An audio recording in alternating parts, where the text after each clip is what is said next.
Welcome to this talk about helping anxious athletes.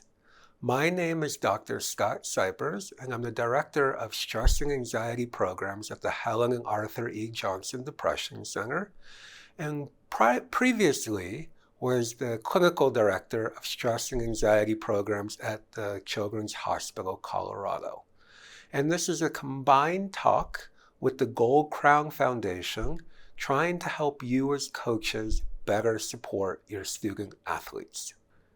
The goal of today's talk is to first off help you become more aware and able to identify anxiety in your athletes or within yourself. Second, you will understand the role you can play in helping anxious athletes. Third, you will learn practical tools that you can use to help anxious athletes on the field and in practice. And lastly, you'll be able to better recognize when a referral might be necessary and how to support that process. So everyone talks about anxiety, but there's not a very good understanding for many of what is anxiety. And a great way to understand anxiety is imagine if I was able to throw a cobra into your office space right now. Think about what would happen. I'll tell you what would happen. Your anxiety system, which is a built-in part of your brain, would detect the threat and activate all the parts of your body needed to respond. And we call that response either fight or flight. But the big thing to understand, anxiety is a built-in alarm system in our brain, and its job is to keep us safe. So how can you start to recognize these signs in your athletes when that part of their brain is being activated? The first thing you might notice is just like when you're encountering a cobra, you would feel your heart racing, chest thumping, you might be sweating, your stomach might hurt, you might be nauseous. These are all parts of your physiology in your body getting activated to deal with anxiety. And so when your athletes start to demonstrate those signs, might be a good way to tell. Another big thing for athletes is when there's a big discrepancy between practice and performance. When you notice they're not playing as well on the field as they do in practice, I would encourage you to wonder if anxiety might be part of the issue. Another big part that we know about anxiety, because it gets you to avoid, that checking attendance, understanding who's coming to your practices, who's coming to games, and if you notice a pattern of misses, just to wonder if anxiety might be part of that. The next one to kind of recognize with your athletes is if they're avoiding or they won't do certain things or won't do certain drills in practice or on the game. Anxiety focuses on trying to keep us safe by avoidance. So anything that's geared towards avoidance could be a sign of anxiety. Another sign of that avoidance is with your student athletes who you might not know much about. The quiet ones, the ones who you don't have good knowledge about them, who they're interested in, who they like on the team. The quiet kids who don't make trouble sometimes can be the most anxious, and it might be good to check in if you see these other constellation of things as well. The next one is if you have an athlete who's always looking for reassurance. Reassurance is a typical response to when we're anxious about things, wanting that. So if you notice the reassurance, they might have an overactive anxiety system. Another sign might be as you see what I call locked-in thinking. Locked-in thinking is when an athlete or anyone is able or locks in on what's of concern and keeps repeating that and can't shake it from their mind. And think about how that's an adaptive thing. If there's a cobra in the room, you want to be locked in on that. But let's say it's worried about a penalty kick in soccer that you're going to miss. That's not something you want to be locked in on and might be a sign of anxiety. And the last one is accommodation. And accommodation is when a student or athlete might bring in a note to you or the team, or a parent might recommend that the athlete not have to do something or avoid something due to anxiety. That might be another way to know, but accommodations are typically very much sought for anxiety-related behaviors. So now that you understand the job of anxiety, this is a big reason why we want to start helping our athletes and ourselves with anxiety. And it's called the paradox of anxiety. And the basic paradox of anxiety is, think of anything that makes us anxious as a fire. And when we avoid those things that make us anxious, we're actually putting gasoline on the fire. And as the fire gets hotter, the more ground it can spread and take. And this is a visual of that, as you can see, as that thing that is making us anxious. Let's say it's the match, the championship game. As we start to get closer, our anxiety system starts to spin up due to the danger. And if we allow for avoidance to happen, we've taught our anxiety that that's how we deal with things, by avoiding. So the next time we're in an anxiety-inducing situation, we want to avoid again. So we get caught up in that loop of anxious, avoid, and that's fueling the fire, and it grows. The next really important thing to know about anxiety is I want to start getting you to think about it like any sport or skill. And as we're in Colorado, think of it kind of like skiing, in the sense that you want kids to have certain skills to manage their anxiety, certain things that can help them, just like you wouldn't put a kid on a mountain without teaching them how to stop, turn, and some might say the need to get up. But those three things might be important, but then in order for them to learn how to ski, you gotta get them on the mountain. And the same is true for anxiety, that when we let avoidance happen, we make the anxiety stronger, but the kids don't learn how to navigate. And so we want to help them learn how to break the avoidance. And the key, we want to get them on the mountain, but we don't want to get them on the mountain till they have the skills to manage it. So that's something to think about when you have an anxious athlete. Do they have the skills to manage it? Great, and let's help them get better and practice. And if they don't have the skills, how can we get them the skills? So what are the tools that we might want to have kids have before they start tackling their anxiety? And there's an interesting thing in the field of psychology that we know there's a relationship between how we think, feel, and do. And if we learn skills in each of these areas, we can change how to respond. And so what you're going to learn now are a series of tools that you might be able to teach your athletes to help them learn to overcome their anxiety. But before you teach your athletes, you might want to teach them a little bit about anxiety, which is what I call a rationale. And the rationale can be as simple as this, is, oh, you have an overactive worry brain. You have an overactive anxiety system. I'm hearing your worry brain. I see how your worry brain impacts your performance. Let me teach you a few things. So the next slide will talk about maybe other things to adapt for that rationale. As just discussed, having a rationale to explain at the right level for the age that you're working with can be very helpful. And at the base level, an elementary schooler can fully understand the notion that they have a worry brain, or that their worry alarm is going off and it's trying to keep them safe, but it's not helping them play well.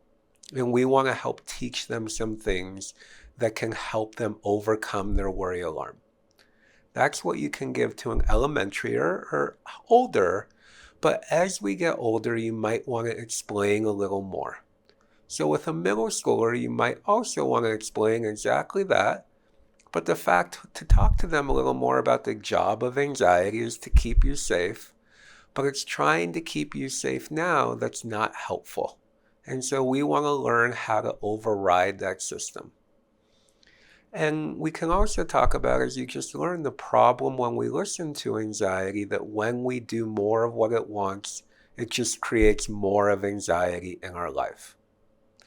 And as a high schooler gets over, you can talk to them even more in depth about these and why it might be important to learn these tools. So in that feeling realm, what are some tools that can help? And so the first tools that can help is learning to teach kids how to recognize their feelings, especially when they're anxious. In the same way I talk, why would it be good to know when we're hungry? So helping kids recognize the signs of anxiety and label it for themselves so then they can know what they need to do to help fight it from taking over. And what's really helpful too when it comes to anxiety is learning to put a number from 1 to 10 of how anxious are you. So a 10 is right now, this is making me super anxious to go play against that team or practice or whatever it might be. And we might respond differently based on the intensity of how anxious we are. Versus if your athlete is at a 1 or 2, you might expect them to push through. So learning to help your athlete put numbers to how intense the anxiety is, and then to learn to respond based on that intensity. And the third thing that goes along with the first training you went to, for any athlete, it becomes really important to learn how to decrease our emotional reactivity or our physiological arousal. And I call these calming tools.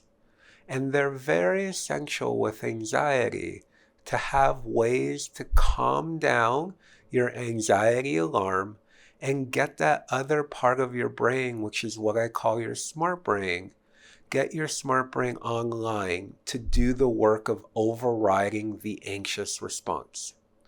So on the next slide, we will talk about and remind you what are the ways you can practice and learn to decrease physiological arousal. So remember, coaches, ideally, every kid on your team has 2 ways that they can use, and yourself, to calm themselves down when they're either emotionally upset or when they're very anxious. And again, you can look at these, you can read about them, but all these have been shown to be effective in doing that. And remember, because athletes in the rules of a good calming tool, focusing on their breath is a really good technique. Learning to do diaphragmatic breathing to reduce the arousal to help fight anxiety is a very good tool. And just to remind you how I teach that is think of eating a really yummy food and smelling that food through your nose and blowing out how you would on hot soup. So a good diaphragmatic breath should sound something like this.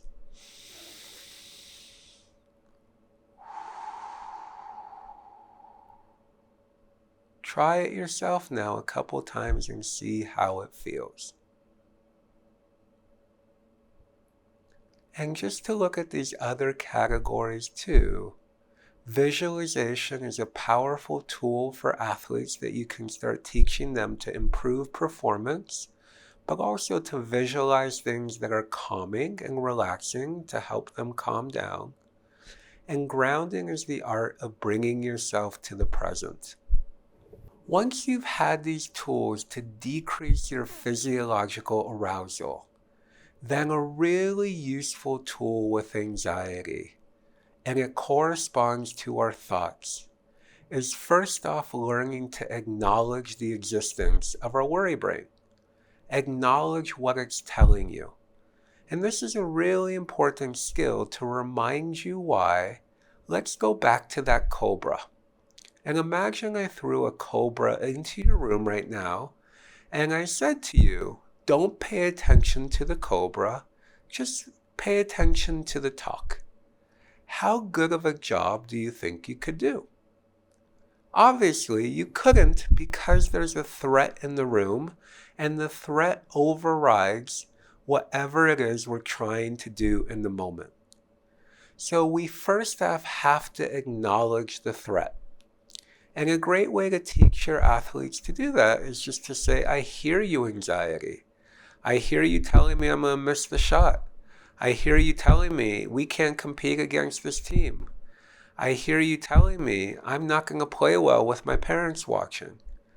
And learn to make it okay to talk about our worries. And that's a really big thing. And once we learn to talk back to our worries, then the work begins of learning how to challenge those worry thoughts and talk back to them. And on the next slide, you'll learn some ways that help to talk back. But before we jump there, let's try it right now. And this is a great way to practice with your team. I'm going to throw out a worry, a scenario, and you tell me what your worry brain might tell you about that scenario. You are now about to play the number one team in your sport, and they are crushing it. What is one thing your worry brain might tell you as you approach that match? Those are your worry thoughts. What are the useful statements that we can teach kids how to talk back to their worry? And they fall in these bigger categories, but it's easier to teach kids just statements. So here are the statements that usually help kids. One is to recognize that anxiety makes a lot of arguments with no proof or evidence. So you can always challenge anxiety with that notion in mind. Where's your proof? Going back to the scenario with the number one rated team, where's your proof we're not going to be able to compete? Where's your proof that we're going to lose? Number two, we can give anxiety perspective, and there's a couple ways you can do that. The first one is, hey anxiety, you only tell me the bad that can happen. Let me show you or tell you something good that can happen. So again, back to that playing the number one team, how it might feel to beat them. The good thing that happens when you play more competitive opponents, that it helps you get better.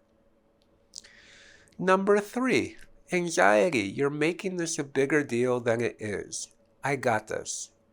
Anxiety blows everything out of proportion. It usually sees everything as a cobra. And reminding it that it's not a cobra. That again, it's a game. It's supposed to be fun. That you got this is really helpful. The next way to challenge anxiety is through our values. So again, one value I talk to kids a lot about is not being bullied, standing up to bullies. And I talk to them a lot that anxiety can be like a bully in your head. So you can learn to say, anxiety, I'm not going to let you bully me around. And the last thing is, for some kids, it's nice to talk about that anxiety is playing a game whether they realize it or not in their head. And if anxiety learns something that gets you to avoid, it's going to keep using that trick. So it can be helpful to talk about what tricks anxiety uses against that child or athlete to get them to avoid. And we can start calling out that trick and saying, anxiety, getting my heart to race, usually gets me to avoid, but I'm not falling for that trick anymore. Or anxiety, you repeating yourself, or saying deep down, you know the truth, you know we're not good enough. I know your trick is to use the deep down, I'm not going to fall for it. And so that can be a great conversation with your team at times. What tricks does anxiety say to you to get in the way of your performance? And then what we want to do after kids kind of learn some of these things, what we do is practice talking back to worry brain. So I might throw out some of the worries an athlete might have, and then based on this, they have to have the last word in their head. So let's practice. Pretend you're at the free throw line right now, or your athlete is in basketball. And I'm going to be your worry brain. You're going to miss the shot. What could you say back to that? Everyone's going to be really disappointed at you. Don't miss. What could you say back to that? You're going to let your team down. What could you say back to that? These are all statements anxiety can make when you're at the line, and learning how to practice in your head talking back can be a very helpful tool.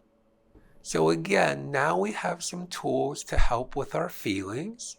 We have some tools to help with thoughts, but we also need tools that help us do. So here are the tools that help us do, and I call these in the model learning to charge ahead or do. So what are these C skills? The first one is to realize anytime you help your athletes rehearse or practice situations that make them anxious, you are helping them get over it. The other time, too, is anything we're anxious about. Sometimes we don't have the skills to deal with it. So slowing down and teaching them skills. How do I manage high-pressure situations? How do I manage big games? These are all things that you might tell them. Well, why don't you go to Google this week? Everyone go and tell me what you learn about how to handle big games. And you can talk about it, but to get kids in the mindset that there might be things they can learn to help them. The next thing, too, is learning how to break things down. And learning to break things down into smaller parts can be really helpful in overcoming anxiety. And I call that stair steps.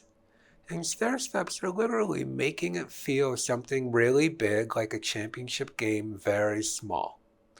And a great example of that is from a classic sports movie called Hoosiers. And in the movie Hoosiers, the team was about to play in the championship game in front of this huge studio audience that you realize they were a small town from Indiana and probably played in front of 500 people. And in this moment in the movie, they walked into the Carrier Dome where they were going to, again, start to play in front of 100,000 people. And the coach, what he did was brilliant. And he made it small by getting out a tape measure and asking the team to measure certain parts and reminding them that this is just like where they play. It might look different, but it's the same game they play. Another skill is reminding kids about what helps them be brave, what helps them overcome and do things that are hard. And knowing that can be helpful to remind your athlete when they're about to do something that makes them anxious. Remember that quote, remember that song, remember that person you look up to. And the last thing that's really helpful is with the A step, which is where we learn about what we're worried about. Then we can come up with solutions. But the key to good anxiety problem solving is any solution around what makes us anxious cannot be about avoiding it. It has to be about going through it. So coming up with solutions that help your athletes approach rather than avoid can be really helpful in getting them to do. Because remember, the doing is the most essential part. And that's where coaches, just to remember, especially with big matches or games, scrimmages are a great tool because it simulates and gets them to rehearse situations that might make them anxious. And so that's where I'll encourage you in your toolbox to go as most as you can to scrimmage and simulate live game day scenarios that might be anxiety inducing can be a really good idea for your team. So again, coaches, remember that effective anxiety treatment or help involves teaching some of these skills, but then remember the key is the doing. Anxiety will only improve when we learn to do what we're afraid of and to see we can manage it. And so as a coach, this is where I'll encourage you to think about this like skiing. And what I mean by that is when you teach skiing, you have a bunny run, you have some blue runs, you have greens before. So it goes bunny, green, blue, black, double black, extreme. And we know that each level means that the conditions are going to be getting harder. And we know there's different variables that make it harder. And so you can start thinking that way with your athlete who might be anxious about something. You can talk to them about what might be some early bunny runs that they can do in practice with you that might help them overcome their anxiety. And that might be even just sitting, if they're really anxious about joining the team, having them just sit and watch practices for a while. That might be a bunny run. And then it might move from, now that you've watched, let's get a green run where you participate for 30 minutes of a practice. And maybe you ask them what's their favorite part they watched, and that's what they participate in. And then after that, a blue run might be you participate in more of the practice. And then a black one might be participating in the game. So learning how, and coaches, you're really good at this, to think like a skier and to think about making the skills, making sure they get the skills, but creating the conditions to help them practice and gain more mastery. And as they do, to move up the level. So again, in this slide, and you'll have a copy for a handout, is if you were working with an anxious athlete, how you could help talk to them and see the road ahead of what kinds of challenges or things that we can do to help them get over what it is that, again, is impeding their performance in sport. And again, that's where that scaling comes in, and teaching your athletes to tell you how anxiety-inducing it might be can help you then know where it might be as you construct the way we're going to get over it, or the ski mountain. In the therapy world or the psychology world, we call these hierarchies. And you can do this for anything that makes us anxious. And if you don't feel comfortable knowing how to do it, this is something a therapist or a counselor can help your athlete do.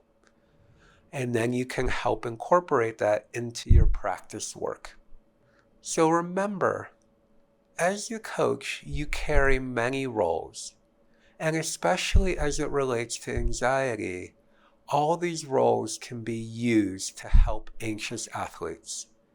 So first off, I want to point you to your role as a role model. And part of that can be learning to let your athletes know what makes you anxious and how you fight it, having you demonstrate and model the skills of calming yourself, naming your worries, talking back to them, doing what makes you anxious and not avoiding. You can also teach and take moments to teach your team some of these skills. All right, let's take a calming skills break. Let's take a worry practice break. Let's talk really fast what our worry brains might be telling us right now. What can we say back to it? You can practice or scrimmage.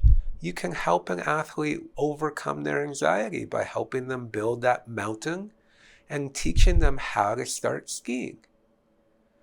And the last thing is, again, you can provide that foundation for them by just labeling it. They might not understand what's happening in their brain. They might not understand why they're not performing when they try so hard in practice and perform so much. And you can help them understand that their worry brain is getting involved. And that's something they can get help for. And you can provide that foundation. When it comes to anxious athletes, there are some things you can do to help. But there are some times that, again, expert help might be very helpful. So here are some of the ways to know. Number one, if the problem seemed to be getting worse, and especially if there is more avoidance and less time in practice, more staying out of games, more not participating and withdrawing, it might be time to get someone else involved. Again, back to the initial training you watched, if there are any safety issues involved, at a minimum, it is good to consult the parent as well as the Gold Crown Foundation, but at the same time, it is good to get some additional help.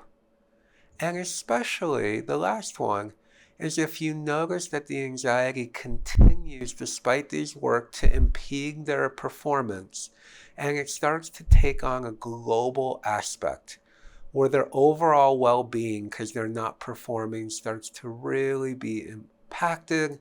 They start to be really upset. You hear negative self-talk in their head, such as, I'm no good, I stink, I should just quit. Might be time to get some additional help involved. And where do you go for help? Here are some resources to remember to help you during this time. And number one, you can always email the Health Huddle at goldcrownfoundation.com to get additional support and talk through some of the anxiety issues you might be seeing in your athletes or on the team. If the issues around safety get very intense, here are some resources and numbers that you can refer them to. And there are additional resources that we'll provide online that you can access to learn more about how to help your anxious athletes. Thank you again for participating and learning more about anxiety in athletes. And to make sure that this learning was helpful, take a moment and soak up all the information because it was a lot. Again, you learned about what is anxiety. You learned about tools to help fight it. You learned about the importance of fighting it. And you learned about strategies that you might be able to implement with your team to help overall. And so take a moment and now think about your role as a coach and also personally in your life. And think about, based on today, a red light is something you might stop doing. A yellow light is something you might keep doing. A green light is something you might start doing in your life. And take a moment and try to record that for yourself. And try to then build a plan based on that to help you continue to fight anxiety both in your own life or in the athletes whose performance or lifestyle is being impacted by this overactive worry brain.